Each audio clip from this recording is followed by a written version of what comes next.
तो important question जो है वो एकदम एग्जाम पैटर्न से मैंने सेट किए हैं और ऐसे मैंने ढेर सारे क्वेश्चंस करा रखे हैं। प्लीज़ ज़रूर देखिएगा, चैप्टर वाइज भी मैंने करा रखे हैं, इसकी लिंक्स मिल जाएगी डिस्क्रिप्शन पे। क्वेश्चन है बेटा, साधारण नमक का रासायनिक सूत्र क्या होता है? तो हर एक बच्चे को पता होगा, NaCl सोडियम क्लोराइड होता है, यानी कि फर्स्ट ऑप्शन सही हो जाएगा। किसी विलेन का अगर पीएच मान 7 है तो बेटा वो क्या होगा? बेटा 7 पे होता है उदासीन, ठीक है ना। 7 से कम होने पे अम्लीय होता है, 7 से ज़्यादा होने पे क्षारीय होता है और 7 पे उदासीन होता है। निम्नलिखित में से कौन सा पादप हार्मोन है? तो पादप हार्मोन बेटा आपका साइटोकाइनिन होता है, ठीक है, साइटोकाइनिन। प्रतिरोध का मात्रक क्या होता है? बेटा प्रतिरोध का मात्रक ओम होता है। एक उत्तल लेंस की फोकस दूरी 20 सेंटीमीटर है, लेंस की क्षमता क्या होगी? ठीक है, ये हमारा क्वेश्चन है। सो लेंस की क्षमता का मात्रक निकालना है आपको, सॉरी लेंस की क्षमता निकालना है आपको। सो आपको पता होगा बेटा P बराबर होता है 1/f, ठीक है। लेकिन फोकस दूरी का मान सेंटीमीटर में है, तो यहाँ लिखेंगे 100/f, ठीक है। सेंटीमीटर में होता है तो ये सूत्र लगाते हैं। 100, f का मान 20 दे रखा है, 20 पंजे 100, तो आंसर आ जाएगा 5 डायोप्टर होगा, प्लस के 5 डायोप्टर, ठीक है बेटा, आंसर आ गया। आगे बढ़ते हैं, निम्न में ऊर्जा का पारंपरिक स्रोत क्या है? तो ऊर्जा का जो पारंपरिक स्रोत है जो हम यूज कर रहे हैं वो है जीवाश्म ईंधन। विस्थापन अभिक्रिया के उदाहरण देना है, मतलब एक समीकरण लिखना था। देखो बेटा Fe प्लस CuSO4, तीर का निशान Cu प्लस FeSO4। देखिए Fe के साथ क्या आ गया? SO4 आ गया, Cu विस्थापित हो गया, ठीक। आगे बढ़ रहे हैं, एक जंतु हार्मोन का उदाहरण दीजिए जो पीयूष ग्रंथि से स्रावित होता है। तो वो है बेटा वृद्धि हार्मोन, जिसको हम प्रोलैक्टिन, चेसोप्रेसिन ऐसे बोल सकते हैं, ये है। फिर बोल रहे हैं विद्युत चुंबकीय प्रेरण को परिभाषित कीजिए। तो विद्युत चुंबकीय परिभाषा लिखनी है चुंबकीय प्रेरण की। तो क्या होता है? चुंबकीय प्रभाव से विद्युत प्रभाव का उत्पन्न होना विद्युत चुंबकीय प्रेरण कहलाता है। मैंने जितने भी डेफिनेशन रखे हैं ना बच्चों, वो बहुत सिंपल एंड स्वीट डेफिनेशन है, छोटे छोटे में है, ये सब एक एक नंबर के हैं। तो जितना पूछा जाए आपका एग्जाम में बस उतना ही लिखना है नंबर के हिसाब से। अगला क्वेश्चन है, स्नेल का अपवर्तन का नियम क्या होता है? बेटा क्या होता है? साइन आई बट्टे साइन आर एक नियतांक होता है, इसको हम अपने शब्दों में लिखेंगे। स्नेल का अपवर्तन का नियम और क्या होगा इसका? किन्हीं दो माध्यमों के लिए एक ही रंग के प्रकाश के लिए आपतन कोण की ज्या यानी कि साइन आई और अपवर्तन कोण की ज्या यानी कि साइन आर का अनुपात एक नियतांक होता है। देखो अनुपात साइन आई, अनुपात का मतलब बट्टे, बट्टे साइन आर का अनुपात एक नियतांक होता है, ठीक है, जिसे हम आर से प्रदर्शित करते हैं, सॉरी अब आपतन कोण को आई और अपवर्तन कोण को आर से प्रदर्शित करते हैं, यानी कि साइन आई बट्टे साइन आर एक नियतांक होता है जिसे हम एन से प्रदर्शित करते हैं। यह है स्नेल का नियम। सूर्य से आने वाली किस विकिरण से ओजोन परत पृथ्वी की सुरक्षा करती है? बेटा वो है पराबैंगनिक विकिरण से, पराबैंगनिक विकिरणों से रक्षा करती है, अल्ट्रावायलेट रेज बोलते हैं अंग्रेजी में। कह रहे विरंजक चूर्ण बनाने की अभिक्रिया का केवल रासायनिक समीकरण लिखिए, इसका एक उपयोग भी बताइए। तो आंसर क्या होगा बेटा? विरंजक चूर्ण बनाने की जो रासायनिक अभिक्रिया वो लिखनी है। हम लेते हैं CaOH का होल ट्वाइस, उसमें क्लोरीन मिला देते हैं और हमारा विरंजक चूर्ण बन जाता है CaCl2 और पानी अलग हो जाता है। इसका उपयोग जो होता है बेटा वो क्लोरोफॉर्म बनाने के लिए उपयोग होता है। अगला क्वेश्चन है, कार्बनिक यौगिकों की नाम पद्धति के आधार पर निम्न यौगिकों का नामांकन कीजिए। नामांकन करना था। तो देखो बेटा सिंपल सी चीज़ है, मैं आपको सिखा रहा हूँ सिंपल वे में। कार्बन कितने यहाँ पर? 1 2 3, ठीक है। 3 कार्बन पे क्या लगता है बेटा? प्रोप, ठीक है। अब सब सिंगल बॉन्ड है यानी कि प्रोपेन तो हो ही जाएगा, ठीक है। सिंगल बॉन्ड पे एन, डबल बॉन्ड पे इन और ट्रिपल बॉन्ड पे आइन जोड़ते हैं। और Cl का मतलब होता है क्लोरो और ये होता है पूर्व लग्न, नाम से पहले जोड़ते हैं, तो ये हो गया क्लोरो, ठीक है। क्लोरो, क्लोरीन है ये, क्लोरो प्रोपेन हो जाएगा आंसर, ठीक है। अगला है, इसमें एक ही कार्बन है यानी कि मेथ, ठीक है। और डबल बॉन्ड है, कीटोनिक ग्रुप है, कीटोनिक ग्रुप में नाम के बाद में अल जुड़ता है, तो मेथेन प्लस अल क्या हो जाएगा? मेथेनल, आराम से हो गया। ये क्वेश्चन बहुत इंपॉर्टेंट है, हर साल एग्जाम में आता है। कह रहे हैं परागण व निषेचन में क्या अंतर है? पहले भी वीडियोस में मैंने बनाया रखा है इनको। कह रहे हैं पराग कोश से पराग कणों के वर्तिकाग्र पर पहुंचने की क्रिया को परागण कहते हैं, पॉलिनेशन अंग्रेजी में बोलते हैं। निषेचन क्या होता है? नर तथा मादा युग्मकों में मिलने की प्रक्रिया को निषेचन कहते हैं, फर्टिलाइजेशन कहते हैं, ठीक है। ठीक है। परागण प्राय कीट, वायु, जल, पक्षी के द्वारा होता है और नर युग्मकों को मादा युग्मक तक ले जाने का कार्य परागनलिका करती है। इसमें यह क्रिया निषेचन से पहले होती है और ये क्रिया परागण के बाद होती है। ठीक है, इतना लिख दो कि 2 नंबर मिल जाएगा। मानव में बच्चे का लिंग निर्धारण कैसे होता है, बहुत ही सिंपल क्वेश्चन है। सो देखो, आपको पहले ही बेटा पता है, सिंपल चित्र की सहायता से याद रखो। देखो, लड़की जो होती है ना बेटा, आपको पता है हम लोगों में 23 जोड़े गुणसूत्र होते हैं और ये लड़का होता है कि नहीं। सो लड़की और लड़का में 22 जोड़े गुणसूत्र समान होते हैं। एक गुण जो लड़की के पास जो दूसरा गुणसूत्र होता है वो होता है एक्स एक्स, और लड़कों के पास क्या होता है बेटा, एक्स वाई। हम पुरुष ही जिम्मेदार होते हैं लड़का या फिर लड़की होने पर, लेकिन पुराने ख्याल के लोग लड़कियों को ब्लेम करते हैं, बट ऐसा कुछ नहीं है। जब लड़की का एक्स और लड़के का एक्स मिलेगा ना, सेम टू सेम, ठीक है, तब क्या होता है, लड़का होता है। ठीक है, और इसी और एक्स वाई जब मिलेगा, सॉरी, जब एक्स और एक्स दोनों का सेम टू सेम मिलता है तब लड़की होती है। ठीक है, और एक्स और वाई जब अलग अलग मिलते हैं, लड़की का एक्स और पुरुष का वाई, तो तब होता है लड़का। ठीक है, नर मतलब आई थिंक समझ गए आप। तो ये चीज़ होती है। सॉरी, एक बात देख ले, स्त्री में लिंग एक्स एक्स है, पुरुष में एक्स वाई लिंग होता है। ठीक है, एक्स लिंग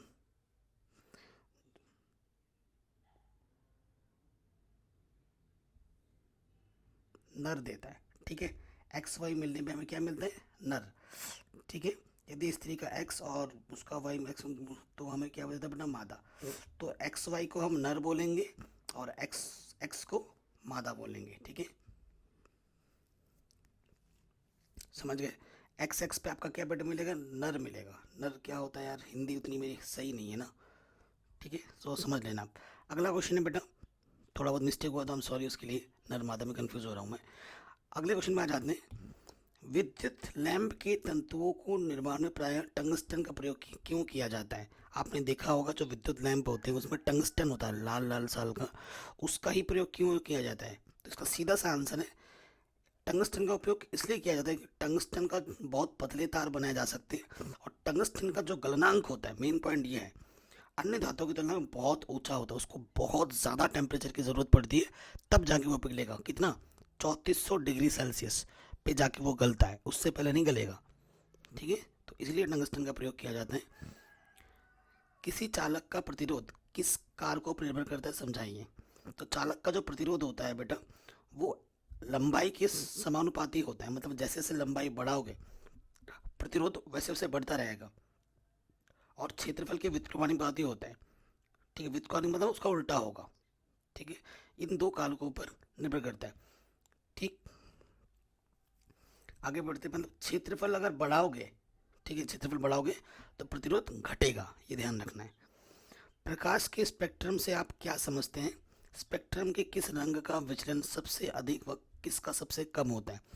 तो श्वेत प्रकाश का 7 रंगों पर विभक्त हो जाना प्रकाश का वर्ण विक्षेपण कहलाता है। आप जानते हैं, प्रिज्म द्वारा वो चित्र भी आप यहाँ पे बना सकते हो, तो वही लिखना है। जब सूर्य की श्वेत प्रकाश किरण किसी प्रिज्म से गुजरती है तो वह अपने मार्ग से विचलित होकर पृथ्वी के आधार की ओर झुककर विभिन्न रंगों की किरणों में विभाजित हो जाती है। इस प्रकार से उत्पन्न विभिन्न रंगों के समूह को स्पेक्ट्रम कहते हैं। बैनी पीनाला। ठीक है, बैगनी रंग की तरंग सबसे कम होती है और लाल रंग की सबसे ज़्यादा होती है। बैनी पीनाला, बै सबसे ऊपर है, ला सबसे नीचे है। ठीक है, अगला क्वेश्चन है, नवीकरणीय तथा अनवीकरणीय ऊर्जा स्रोतों से क्या अभिप्राय है, प्रत्येक का एक एक उदाहरण दीजिए। तो बेटा, नवीकरणीय ऊर्जा स्रोत क्या होते हैं, जिनको हम बराबर बना सकते हैं। ठीक है, जैसे कि धूप, पवन, ये कभी ख़त्म नहीं होंगे। अनवीकरणीय ऊर्जा स्रोत क्या है, जैसे कि डीजल, पेट्रोल, एक बार यूज़ कर लो हमेशा के लिए ख़त्म हो जाएगा, तुम डीजल पेट्रोल फिर से बना नहीं सकते, ये प्रकृति की देन है वो। यदि कोई स्रोत अपनी संपूर्ण ऊर्जा दे चुकने के पश्चात पुनः जीवित नहीं हो सकती, ऐसे स्रोत को अनवीकरणीय स्रोत के वर्ग में रखा जाएगा। उदाहरण के लिए जीवाश्म ईंधन, ठीक है, जिसकी सीमित मात्रा ही हमारे पास है और वो इसका हम यूज़ कर रहे हैं, एक टाइम ऐसा आएगा जब ये ख़त्म हो जाएंगे। ठीक है, तभी आजकल देख रहे हो कि इलेक्ट्रॉनिक गाड़ी क्या हम देख रहे हैं, क्योंकि डीजल पेट्रोल फ्यूचर में आके ख़त्म हो जाना है। ओके, तो उसका अल्टरनेट सोचना तो पड़ेगा हमें। अगला क्वेश्चन है, आधुनिक आवर्त नियम क्या है? आधुनिक आवर्त सारणी में आवर्त का आशय स्पष्ट कीजिए। आवर्त क्या होता है, वर्ग क्या होता है? कह रहे हैं तत्वों के भौतिक और रासायनिक गुण उनके परमाणु संख्याओं के आवर्ती फलन होते हैं। और मेंडलीफ ने क्या कहा था, परमाणु भार के आवर्ती फलन होते हैं। तो अंतर भी आ सकता है एग्जाम में। अब वो जो आधुनिक है उसमें बोला गया कि परमाणु संख्याओं यानी कि परमाणु क्रमांक के आवर्ती फलन होते हैं। ठीक है। आवर्त क्या होता है? आधुनिक आवर्त सारणी में 7 क्षैतिज खाने होते हैं। ठीक है, क्षैतिज मतलब ऐसे ऐसे, जिन्हें आवर्त कहते हैं। आधुनिक आवर्त सारणी में प्रथम आवर्त को लघु आवर्त कहते हैं, जिसमें 2 ही तत्व हैं। ठीक है, और उसमें कौन कौन से? हाइड्रोजन और हीलियम। द्वितीय तथा तृतीय आवर्त को लघु आवर्त कहते हैं, इनमें 8 तत्व होते हैं। चतुर्थ तथा पंचम को दीर्घ आवर्त कहते हैं, जिनमें 18 तत्व होते हैं। और सातवें आवर्त को भी दीर्घ आवर्त कहते हैं, इनमें 32 तत्व होते हैं। तो ये लिखना हो पाएगा। ठीक है। मिश्र धातु क्या होते हैं? 2 या 2 से अधिक धातु का समांगी मिश्रण आपका मिश्र धातु कहलाता है, जैसे स्टेनलेस स्टील, पीतल। ठीक है, ये आपका आंसर आ जाएगा। आगे बढ़ते हैं, नेक्स्ट क्वेश्चन पे आ जाते हैं। ये जूम कैसे हो गया यार?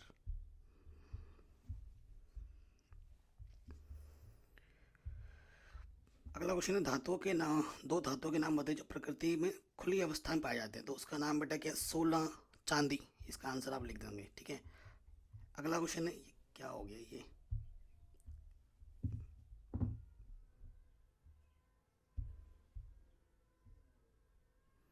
आई डोंट नो, ये जूम हो के ठीक कर दिया। चलो सही हो गया।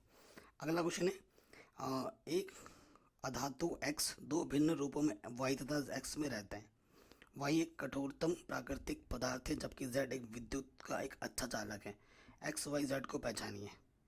ठीक है, एक अधातु है, x 2 विभिन्न रूपों में पाया जाता है। तो बेटा अधातु मेरा हो गया कार्बन, जो विभिन्न रूपों में पाया जाता है। हीरा और ग्रेफाइट के रूपों में पाया जाता है, जो कि एक विद्युत का चालक है और एक विद्युत का चालक है। ठीक है, तो ये चैप्टर नंबर 4 का क्वेश्चन है, बहुत ही शानदार। नेक्स्ट क्वेश्चन है, क्या होता है जब, केवल रासायनिक समीकरण लिखनी है, जिंक की सोडियम हाइड्रोक्साइड से क्रिया कराई जाती है। ये जिंक है, सोडियम हाइड्रोक्साइड NaOH से क्रिया कराई जाएगी, सोडियम जिंकेट बनेगा Na2ZnO2, और हाइड्रोजन हमारा अलग हो जाएगा गैस। ठीक है। अगला क्वेश्चन है, जब जिप्सम को 373 केल्विन ताप पर गर्म किया जाता है तो क्या होता है? ये जिप्सम है बेटा, 373 ताप गर्म करने पर हमारा क्या बनता है? प्लास्टर ऑफ पेरिस बनता है, और पानी अलग हो जाता है। और इसका जो रासायनिक नाम है ना, वो कैल्शियम हेमीहाइड्रेट होता है। ठीक है। वायवीय श्वसन और अवायवीय श्वसन में क्या अंतर है? तो वायवीय श्वसन जो होता है बेटा, वो ऑक्सीजन की उपस्थिति में होता है, और और अवायवीय श्वसन ऑक्सीजन की आवश्यकता नहीं होती इसमें। ग्लूकोज के पूर्ण ऑक्सीकरण के फलस्वरूप CO2 व जल बनता है वायवीय श्वसन में, और इसमें पूर्ण ऑक्सीकरण नहीं हो पाता, अतः अल्कोहल या लैक्टिक अम्ल तथा CO2 बनती है। ठीक है। सभी जीवों में सामान्य रूप से पाया जाता है ये चीज़, वायवीय श्वसन। जैसे हम हो गए, जीवधारी हो गए, तो वायवीय श्वसन पाया ही जाएगा। केवल कुछ पौधों और कुछ जंतुओं में ये विशेष ऊतकों में होता है अवायवीय श्वसन। ग्लाइकोलिसिस को छोड़कर सभी क्रियाएं माइटोकॉन्ड्रिया में होती हैं वायवीय श्वसन में, और सभी प्रकार की क्रियाएं इसमें कोशिका द्रव्य में होती हैं। तो ये अंतर आपको लिखना था। कह रहे हैं, आयोडीन युक्त नमक के उपयोग की सलाह क्यों दी जाती है? हमारे शरीर में थायराइड ग्रंथि बहुत महत्वपूर्ण है। इसमें थायरोक्सिन हार्मोन स्रावित होता है, यह शरीर की रफ्तार को बनाए रखता है। आयोडीन थायरोक्साइन का मुख्य घटक होता है। आयोडीन की कमी के कारण थायरोक्साइन का अल्प स्रावण होता है, और थायरोक्सिन के अल्प स्रावण के कारण किटेनिज, मिक्सिडिमा, घेंगा आदि रोग हो जाते हैं, स्पेशली घेंगा। इसी कारण आयोडीन युक्त नमक के उपयोग की सलाह दी जाती है, ताकि इनसे बच के रहें और ये चीज़ हमें ना हो। अगला क्वेश्चन है, मानव श्वसन तंत्र का स्वच्छ चित्र बनाइए। ये मानव श्वसन का स्वच्छ चित्र है जो आपको बनाना था, और आपको बताना कि फुफ्फुस कहाँ है, श्वास नली कहाँ है, डायफ्राम कहाँ है। भले ये सब लिखो ना लिखो, लेकिन इन 3 वर्ड्स को अच्छे से दिखाना कि ये कहाँ पर है, तो इसकी प्रैक्टिस आप कर लेना। अगला क्वेश्चन है, एक विद्युत बल्ब में 200 वोल्ट और 200 वोल्ट 100 वाट अंकित है, इसका प्रतिरोध आपको ज्ञात करना है।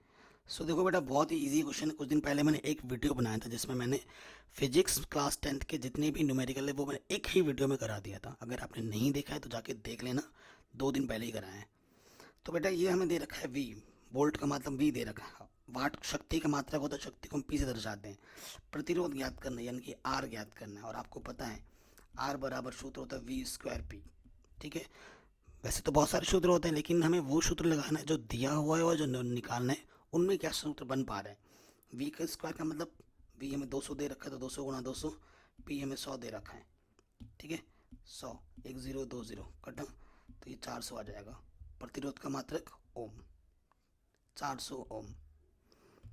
ठीक, ये आपका आ जाएगा आंसर। कह रहे चुंबकीय क्षेत्र रेखाओं के गुण लिखिए। जो बेटा चुंबक होता है, आप थोड़ा चित्र बना सकते हो तो बना लेना। चुंबकीय क्षेत्र रेखाओं के जो गुण होते हैं ना वो आपको बताना है, ऐसे बना लेना चित्र और उनका गुण लिखना है। गुण क्या है? किसी चुंबक के चारों ओर का वह क्षेत्र जिसमें बल का अनुभव किया जा सकता है चुंबक का चुंबकीय क्षेत्र कहलाता है। मतलब चुंबक के चारों ओर अगर तुम कील रख रहे हो, जहाँ तक से वो लोहे को आकर्षित कर पा रहा है वो क्षेत्र आपका चुंबकीय क्षेत्र कहलाता है। चुंबकीय क्षेत्र एक ऐसी राशि है जिसमें जिसमें परिणाम तथा दिशा दोनों होते हैं। चुंबक के चुंबकीय क्षेत्र के कारण द्विसूचक की सुई चुंबक के निकट लाने पर विक्षेपित हो जाती है। ये इसका लिखना था। और इस टाइप का क्वेश्चन तो हर साल आते हैं, मैं पहले ही बोल चुका हूँ, और ये अलग से वीडियो भी बनाया है मैंने इस पर, इन टॉपिक्स पर हैं, दर्पण सूत्र पर, फिर आपके लेंस वाले सूत्र पर मैंने अलग से क्वेश्चंस बना रखे हैं। ठीक है, क्वेश्चन क्या कह रहा है बेटा? 15 सेंटीमीटर फोकस दूरी वाले अवतल दर्पण है। अवतल दर्पण है, ध्यान रखना, अवतल दर्पण है तो फोकस दूरी माइनस में ली जाएगी। ठीक है, 20 सेंटीमीटर दूरी पर 4 सेंटीमीटर लंबी वस्तु रखी है। प्रतिबिंब की स्थिति, आकार, प्रकृति ज्ञात कीजिए। तो देखो बेटा, मैं आपको सॉल्व करके समझा रहा हूँ। तो सबसे पहले एक चीज़ समझो, प्रकृति बिंब का जो आकार दे रखा है 4 सेंटीमीटर, ये एच दे रखा है। आपको एच डैश निकालना पड़ेगा, प्रतिबिंब की ऊंचाई है ना, ये निकालना पड़ेगा। 15 सेंटीमीटर फोकस दूरी दे रखा है। अवतल दर्पण की फोकस दूरी माइनस में होती है, तो फोकस दूरी माइनस में। दर्पण के सामने रखा गया है। ठीक है, बिंब की दूरी, बिंब जो दर्पण के सामने रखा गया है, सामने जब बोलेगा तो माइनस लग जाना है, पीछे बोलेगा तब प्लस लगाएंगे। तो हमें क्या क्या नहीं पता? प्रतिबिंब की दूरी वी नहीं पता, और हमें प्रतिबिंब साइज नहीं पता। कैसा सूत्र लगाना है बेटा? दर्पण सूत्र लगाना है। तो दर्पण सूत्र क्या होता है बेटा? ये होता है मेरा 1/f बराबर 1/v प्लस 1/u। ठीक है, सो देखो बेटा, v का मान निकालना है, ये प्लस का देखो ये प्लस का इधर आके क्या हो जाएगा बेटा? माइनस का, ये माइनस का हो गया। अब हमने सबका मान रख दिया, f का भी मान रखा और u का भी मान रखा। माइनस गुणा माइनस ये हो गया प्लस। ठीक है, अब इसको सरल किया लॉसअपा लेके, इनका लॉसअपा क्या आ गया बेटा? मैं लॉसअपा लेके दिखाता हूँ आपको। इसका लॉसअपा आ जाएगा 60। ठीक है, 15 चौके 60, 4 एकम 4, 20 3 60, 3 एकम 3, सो ये आ जाएगा बेटा -1/60। वही लिखा हुआ है यहाँ पर, माइनस तिरछे गुना करेंगे v बराबर आ जाएगा -60। ठीक है, मिल जाएगा। अब हमें निकालना आवर्धन। आपको पता है आवर्धन m बराबर क्या होता है? h'/h, जो कि -v/u में होता है दर्पण सूत्र में। ओके, तो अगर आप देखें इनको, अगर आप ले लो h' का मान दे रखा है 4 माइनस v अभी आपने निकाला है बेटा -60। ठीक है, और u का मान क्वेश्चन में दे रखा था बेटा कितना? -20। तो नेगेटिव नेगेटिव यहाँ नेगेटिव बच गया, 20 दिया, h' का मान आ जाएगा 7 या 12। ठीक है, 12 लेकिन माइनस का। ठीक है, ये आपको निकालना था, आपने आराम से निकाल दिया। तो देखो अब इसमें क्या होता है ना, प्रतिबिंब आपका उल्टा बनता है, वास्तविक बनता है और आवर्धित बनता है। क्यों? क्योंकि v का मान माइनस में आया है, तो प्रतिबिंब आपका उल्टा बनेगा, वास्तविक बनेगा और आवर्धित बनेगा। ठीक है, अगला क्वेश्चन है बेटा, निकट दृष्टि दोष से क्या अभिप्राय है? इस दोष का क्या कारण और संशोधन है वो लिखना है। तो निकट दृष्टि दोष जो होता है, इसमें क्या होता है? निकट की वस्तु तुम साफ देख पाते हैं लेकिन दूर की वस्तु हम साफ नहीं देख पाते हैं, तो उसे हम निकट दृष्टि दोष कहते हैं, नाम का उल्टा होता है। सो ये आपको लिख देना है यहाँ पर। इसका क्या कारण है? इसका होने का हमारा कारण कि जो अभिनेत्र लेंस की जो वक्रता होती है वो बहुत अधिक हो जाती है, और नेत्र गोलक का लंबा हो जाना। ठीक है, यही कारण है। और इसका निवारण क्या है? अवतल लेंस के प्रयोग से। निकट दृष्टि दोष का निवारण होता है, और दूर दृष्टि दोष का निवारण उत्तल लेंस से होता है। ये छोटे नंबर 1 नंबर में भी आ सकते हैं। पर्यावरण के किन्हीं 2 अजैव घटकों के नाम लिखिए। अजैव घटक, जल, ताप, वर्षा, वायु, मृदा, खनिज, ये सब आपके अजैव घटक हैं। नाभिकीय संलयन से आप क्या समझते हैं, उदाहरण देकर समझाइए। जब 2 हल्के नाभिक परस्पर संयुक्त होकर एक भारी नाभिक बनाते हैं तो इस प्रक्रिया को नाभिकीय संलयन कहते हैं। इसका उदाहरण जरूर देना, आपके एनसीईआरटी बुक में होगा। समजातीय श्रेणी क्या है, उदाहरण सहित समझाइए। तो अगर मैं समजातीय श्रेणी का उदाहरण मैथ के करस्पॉन्डिंग बताऊँ ना, तो जैसे समांतर श्रेणी होता है ना, वैसे ही आप समजातीय श्रेणी को समझ सकते हैं। समांतर श्रेणी में सर्वांतर बराबर होते थे, तो इसमें भी ना सब प्रत्येक पदों के बीच का जो अंतर है वो बराबर होना चाहिए, तभी उसे हम समजातीय बोलेंगे। ठीक है। कह रहे समजातीय श्रेणी यौगिकों का एक ऐसा समूह अथवा परिवार होता है जिनमें एक ही क्रियात्मक समूह विद्यमान होता है, मतलब डी समान होना चाहिए, परंतु श्रृंखला की लंबाइयाँ अलग अलग होती हैं। अतः इन यौगिकों के रासायनिक गुण समान तथा भौतिक गुण भिन्न भिन्न होते हैं। 2 क्रमागत सजातों के आणविक सूत्रों में 1 कार्बन तथा 2 हाइड्रोजन परमाणुओं का अंतर होता है। उदाहरण एल्किन परिवार ले लो आप। ठीक है, जैसे CH4, C2H6, C3H8, C4H8। अगर इसमें से आप एक देखो अंतर, 1 कार्बन इसमें ज़्यादा है और 2 हाइड्रोजन ज़्यादा है। इसमें और इसमें देखोगे 1 कार्बन इसमें ज़्यादा है, हाइड्रोजन 2 ज़्यादा है। इसमें देखोगे 1 कार्बन ज़्यादा है, 2 हाइड्रोजन ज़्यादा है। तो ऐसे परिवारों को हम समजातीय श्रेणी कहते हैं। एस्टरीकरण क्या है, रासायनिक समीकरण सहित समझाना है आपको।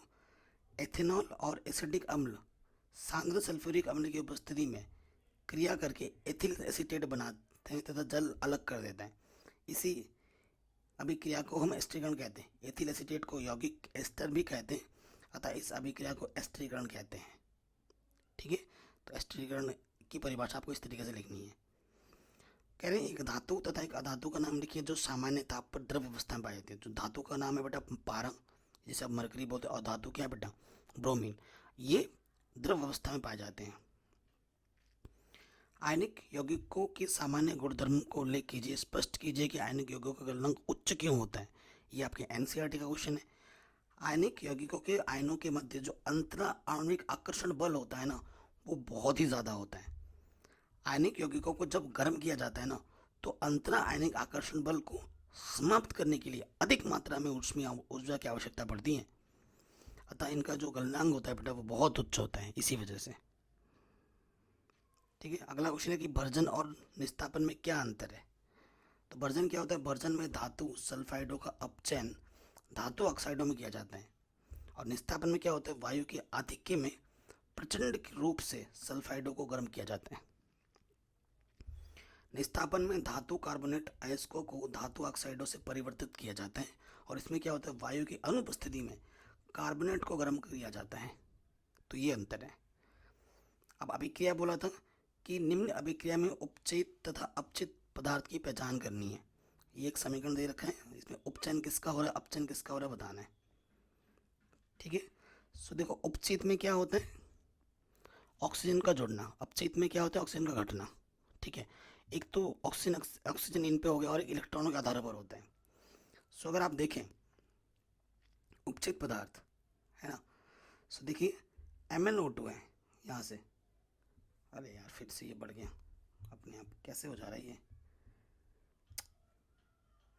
तो देखिए बेटा यहाँ से ये हमारा रिएक्शन है ना, उपचित पदार्थ हमारा क्या हो जाएगा बेटा HCl। ठीक है, बढ़ रहा है। और MnO2 Mn था, यहाँ पर ऑक्सीजन 2 था, तो यहाँ पर Mn के साथ ऑक्सीजन गायब हो गया, ऑक्सीजन की कमी हो रही है, तो MnO2 उपचयित हो रहा है, अपचयित हो रहा है। अपचयित मतलब ऑक्सीजन की कमी हो रही है। ठीक है, और ये जो HCl है ये उपचयित हो रहा है। देखो इसमें क्या हो रहा है बेटा, जुड़ रहा है ना, हाइड्रोजन की कमी। यहाँ पर 4HCl ना, हाइड्रोजन की कमी होना उपचयित होता है, और ऑक्सीजन का जुड़ना भी उपचयित होता है, ये ध्यान रखिएगा। अगर इन टर्म्स ऑफ H देखें, यहाँ पर 4 H की कमी है, और यहाँ देखिए सिर्फ क्लोरीन बचा है, H की कमी हो गई। हमारे शरीर में वसा का पाचन कहाँ होता है, तो हमारे शरीर में वसा का पाचन छोटे आंत में होता है। किसी पौधे से जाइलम निकाल देने पर उसमें क्या प्रभाव पड़ेगा, तो पौधे में जड़ से विभिन्न वायविक भागों तक जल एवं खनिज लवणों का संवहन जाइलम के माध्यम से होता है। ओके, अतः पौधे से जब जाइलम ही निकाल दोगे तो जल एवं खनिज लवणों की आपूर्ति नहीं हो पाएगी पौधे में, जिससे पौधे का विकास ही रुक जाएगा। तो ये प्रभाव पड़ेगा। दिए गए परिपथ आलेख में आपको गणना करना है। ठीक है, सो बहुत ही सिंपल सा क्वेश्चन है। जो जो चीज़ पहले तो कुल तुल्य प्रतिरोध निकालना है। सो देखो बेटा, यहाँ से अगर आप देखें तो ये R1 मान लो, ये R2 मान लो, ये R3 मान लो, एक के नीचे एक है, समांतर क्रम में। सो जो बेटा तुल्य प्रतिरोध होगा, समांतर क्रम में तुल्य प्रतिरोध, एक बट्टे जो R होगा, एक बट्टे R1 प्लस एक बट्टे R2 प्लस एक बट्टे R3 होगा। होगा, मान रखोगे 5। ये क्वेश्चन कुछ दिन पहले भी करवाया था मैंने उस वीडियो में कि जिसमें बात करो 30 लॉस आ जाएगा। 5 छंग 30, 6 कम 6, 10 तियाँ 30, 3 कम 3, ये ठीक है, बराबर तो नहीं हुआ। 5 10 30 है ना, हाँ तो लॉस ऑफ 30 आ जाएगा। ठीक है, 5 छंग 30, 6 कम 6, 10 एक कम 10 तियाँ 30, 3 एक कम 3, ठीक है, 30 एक कम 30, हाँ सही हो गया। तो एक बट्टे जो R हो जाएगा वो हो जाएगा 6 और 4, 10 बट्टे 30, यानी कि 1/3 तिरछे गुणा कर दोगे, R एक कम R, 3 एक कम 3। तो जो तुल्य प्रतिरोध होगा वो 3 ओम होगा, पहले वाले का आंसर। सेकंड वाले का आंसर क्या है बेटा, आपसे बोल रहे हैं कुल धारा, तो ओम आपको पता है V बराबर R ओम के नियम से, तो I बराबर क्या हो जाएगा V/R, है ना, यार गुणे में इधर के बट्टे में आ जाएगा। V का मान क्या दे रखा है 6 वोल्ट, 6, R का मान 3, 3 दूनी 6, धारा का मात्रक एम्पियर। आंसर मात्रक जरूर लिखना है। फ्लेमिंग के बायात का नियम, यहाँ बेटा चित्र नहीं है तो चित्र जरूर बना लेना अपना। ठीक है, मैंने चित्र लगाना भूल गया। क्वेश्चन क्या है, यदि हम बाएं हाथ के अंगूठे, ठीक है, जो आपकी अंगूठा होता है और तर्जनी होती है और मध्यमा होता है, उसको इस प्रकार से फैलाएं कि तीनों एक दूसरे के लंबवत हो। यहाँ मैं चित्र बनाना भूल गया बच्चों, चित्र से बल्कि और आसान हो जाता। ठीक है, इस प्रकार फैलाएं कि तीनों एक दूसरे के लंबवत हो, तब क्या होता है मध्यमा। मध्यमा क्या बताता है बेटा, ये ध्यान देना, मध्यमा चालक में प्रवाहित धारा को, तर्जनी चुंबकीय क्षेत्र को, दिशा को, और अंगूठा जो होता है चालक पर लगने वाले बल की दिशा को बताता है। यही फ्लेमिंग के बाएं हाथ का नियम है। यहाँ चित्र जरूर बना लेना। ठीक है, प्रत्यावर्ती धारा और दिष्ट धारा में क्या अंतर है। हमारे घरों में जो बहता है ना बेटा, वो प्रत्यावर्ती धारा है, जिसमें धारा का मान घटता बढ़ता रहता है। और जो खेतों में मोटर चलते हैं, है ना, वो DC होता है, डायरेक्ट करंट, उसमें उसकी धारा भी बहुत ज़्यादा, उसका मान बहुत ज़्यादा होता है। और बैटरी से आने वाली धारा भी हमारी दिष्ट धारा होती है। ठीक है, ये जानते होंगे आप, तो उसी में अंतर लिखना है। प्रत्यावर्ती धारा वह धारा है जिसका परिमाण आवर्त रूप में बदलता रहता है और दिशा बार बार उत्क्रमित होती रहती है, ऊपर एक बार नीचे, है ना। दिष्ट धारा क्या होता है, दिष्ट धारा वह वैद्युत धारा जिसका परिमाण नियत रहता है तथा परिपथ के किसी बिंदु में से एक ही दिशा में प्रवाहित होता है। वैद्युत जनित्र अथवा डायनमो द्वारा प्राप्त धारा प्रत्यावर्ती धारा होती है और प्राथमिक तथा संचालक सेलों द्वारा प्राप्त धारा दिष्ट धारा होती है।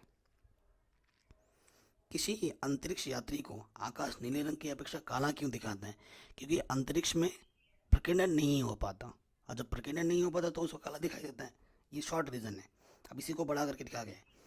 वायुमंडल में प्रकीर्णन के कारण फैले हुए नीले प्रकाश के कारण पृथ्वी तल तक स्थित किसी प्रेक्षक को आकाश का रंग नीला दिखाई पड़ता है ना। जब कोई अंतरिक्ष यात्री पृथ्वी के वायुमंडल से बाहर निकल जाता है तो उसे आकाश का रंग काला दिखाई पड़ता है, क्योंकि निर्वात में, मतलब खाली जगह पर, है ना, वायुमंडल से ऊपर प्रकाश का प्रकीर्णन नहीं हो पाता है और इसीलिए उसको काला दिखाई देता है। अगला क्वेश्चन है, प्रकाश वायु से 1.5 अपवर्तनांक के कांच में प्रवेश करता है, यानी कि ये n दे रखा है, अपवर्तनांक दे रखा है। कांच में प्रकाश की चाल क्या होगी, वायु में प्रकाश की चाल इतनी है। ठीक है, सो क्वेश्चन को मैं कर रहा हूँ, देखिए बच्चों। तो सबसे पहले देखो बेटा, प्रकाश की चाल जो होती है C बराबर ये होती है, और ये आपको दे भी रखा है, नहीं दे रखा है बेटा, 10⁸ है। और कांच का अपवर्तनांक n दे रखा है, और आपको पता है n बराबर C/V होता है। आपको V निकालना है तो V यहाँ आ जाएगा, C/n आ जाएगा। C का मान दे रखा है 3 10⁸। ठीक है, बट्टे में n का मान कितना है 1.5, 1.5 दूनी 3, आंसर आ जाएगा 2 गुणा 10⁻, ये आंसर। ये 9 क्यों लिख दिया, ये 9 नहीं होगा, 8 होगा। ठीक है, अगले क्वेश्चन में आ जाते हैं। एक संसाधन के रूप में वन का क्या महत्व है? तो वन जो होता है, वन आप समझ ही पा रहे हैं, जंगल वगैरह, इससे क्या मतलब है बेटा, ये खुद आप पढ़ सकते हैं, ये खुद ब खुद पढ़िएगा, आप आराम से कर लेंगे। ये आपका सामाजिक विज्ञान से मिलता जुलता क्वेश्चन है। जल संग्रहण, ये भी बहुत आसान क्वेश्चन है, इसे भी एक बार आप खुद पढ़िए, मुझे बताने की ज़रूरत नहीं पड़ेगी, ये आप खुद लिख सकते हैं पढ़ के। ठीक है, पर्यावरण के क्वेश्चन है, इसे आप खुद पढ़ के कर सकते हैं, स्क्रीनशॉट ले लीजिएगा, आप खुद पढ़ेंगे, आप आराम से कर पाएंगे, इसमें कुछ बताने की वाला है नहीं। ठीक है, ये भी खुद पढ़ लेना, आराम से हो जाएगा। तो इस तरीके से ये जो प्रश्न है इम्पॉर्टेंट है, और ये एक पेपर है जिसको मैंने सॉल्व किया है विज्ञान का। ऐसे ही क्योंकि प्रीवियस पेपर करना बहुत ज़रूरी होता है हमारे लिए, तो वो मैं कर रहा हूँ। चैप्टर वाइज इंपॉर्टेंट क्वेश्चन तो करा ही रखा है, करा भी रहा हूँ, और उसके साथ साथ हम लास्ट ईयर के क्वेश्चन पेपर भी अगर कर लेते हैं तो सोने पे सुहागा हो जाता है। तो वही सीरीज़ मैं आपको प्रोवाइड करा रहा हूँ। ठीक है, लिंक्स दे रखे हैं बाकी वीडियोज़ के, उसको ज़रूर देखो। चैनल बना हो तो सब्सक्राइब करो, वीडियो को लाइक करो, कमेंट करके बताओ आपको नेक्स्ट वीडियो किस टॉपिक पे चाहिए और कैसी वीडियो